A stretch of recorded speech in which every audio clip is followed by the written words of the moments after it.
All right. Optimistic on Curtis Rourke. He's thrown the last few days building up.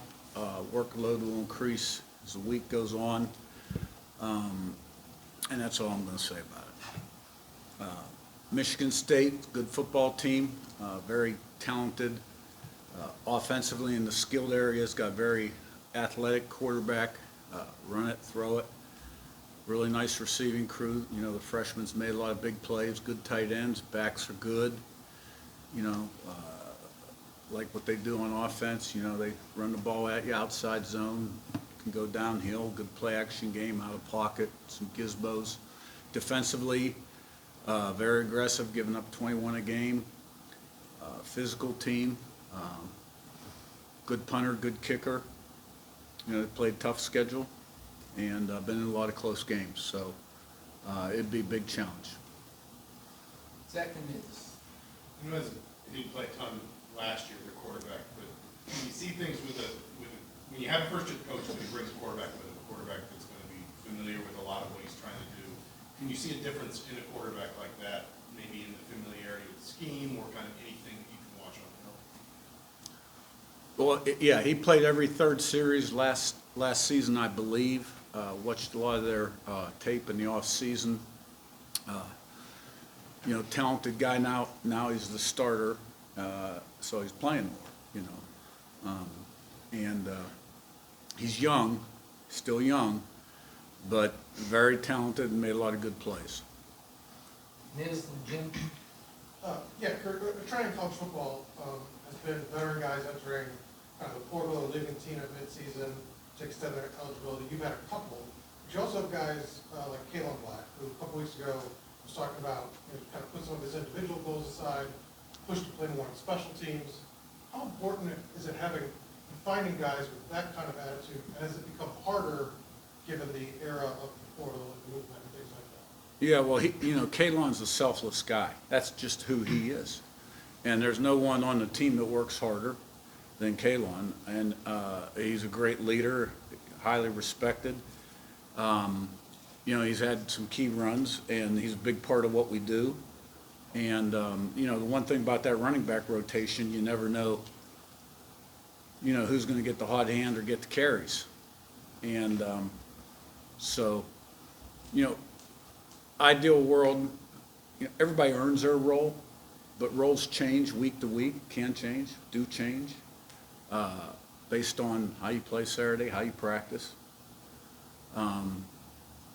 And, you know, when everybody accepts their role, you got a great thing. Now, you know, like you said, in today's day and age, because across the country you're seeing guys after the fourth game, maybe they're playing special teams, not starting, and they go back in the portal.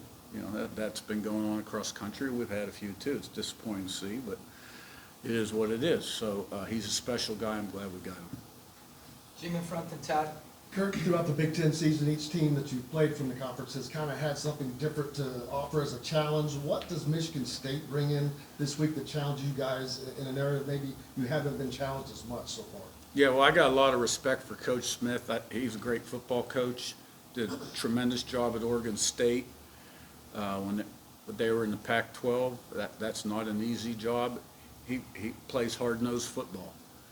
You know, he's going to run the outside zone a couple different ways, and, you know, duo, inside zone, and, I mean, they're going to smack you in the mouth and have good play-action game, but also have enough little trickery there or to keep you off balance so you're not overcommitting, and, you know, very aggressive on defense. So I think, you know, they're going to line up. They got a couple good backs, and they're going to run that ball and push it downfield and play action. And they go out of pocket with the quarterback, and you got to keep him in the pocket when he drops back because, you know, he can run around and make plays. So, you know, we're going on the road, playing in front of, you know, 70,000 people. I've never played there myself, but from what I understand, they're right up on you. And, you know, so those present new challenges. And, you know, we'll be ready if we prepare correctly. Todd, that's up. Curt, you guys have only fumbled twice all year, and that was in one game, so you've had 7 games where he did not fumble the ball at all. He also on Saturday only had 1 penalty for 5 yards. How do you, I know every coach emphasizes avoidance of turnovers and avoidance of penalties, but how do you maintain that edge through practice as you go through the season when you got other things? Yeah.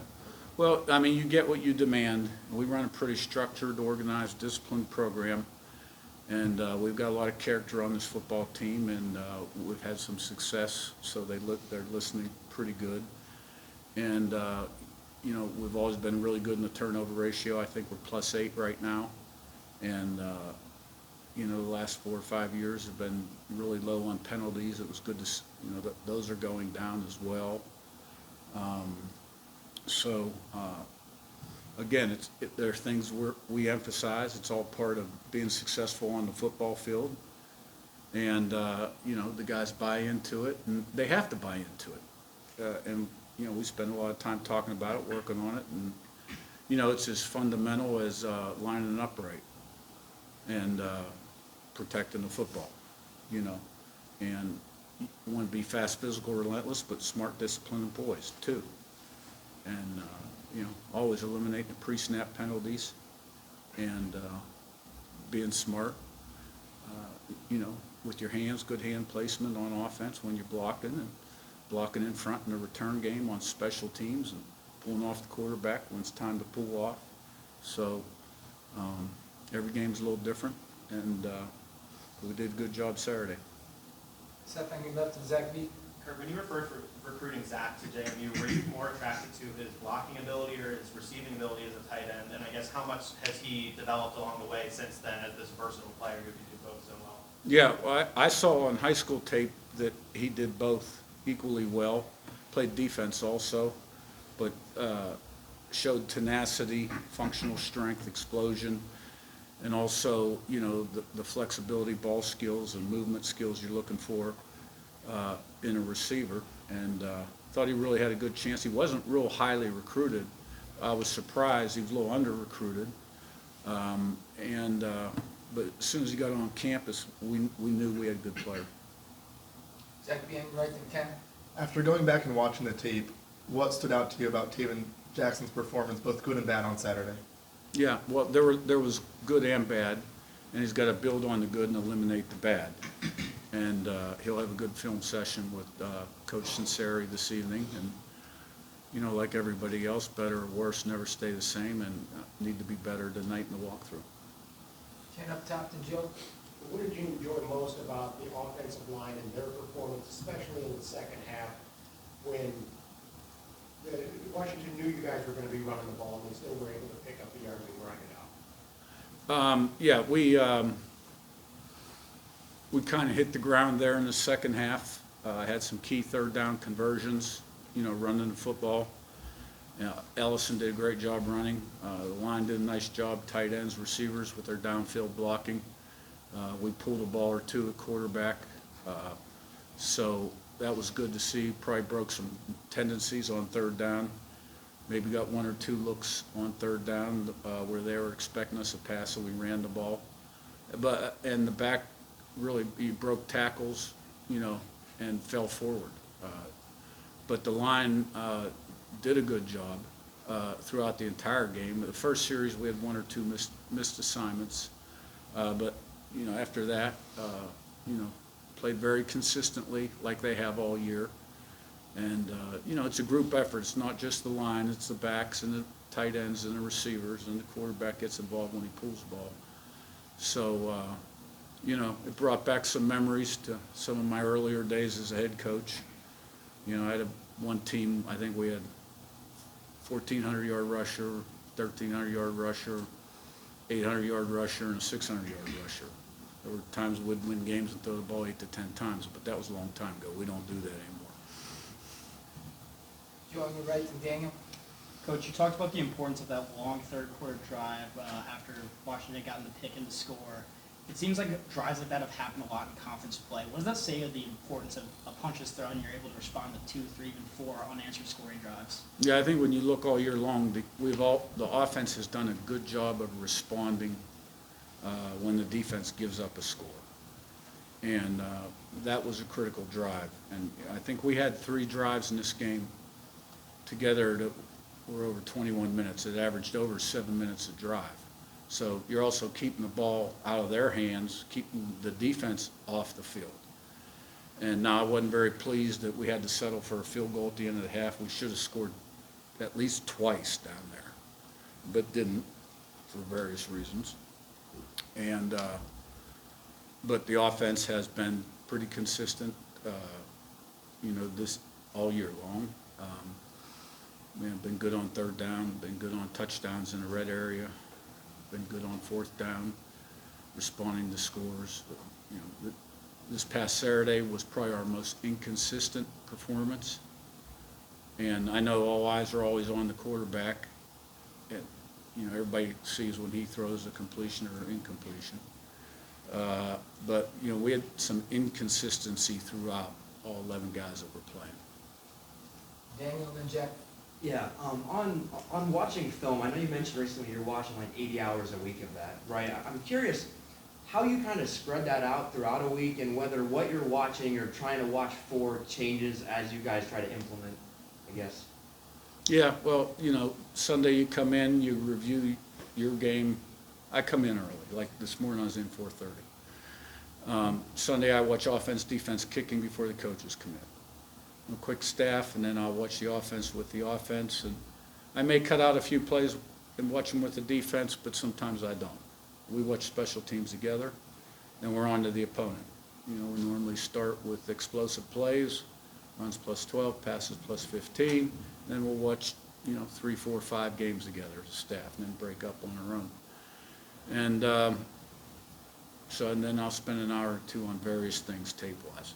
Like this morning, came in, and there were some things I wanted to rewatch of their defense, and then watch their last 2 games on offense.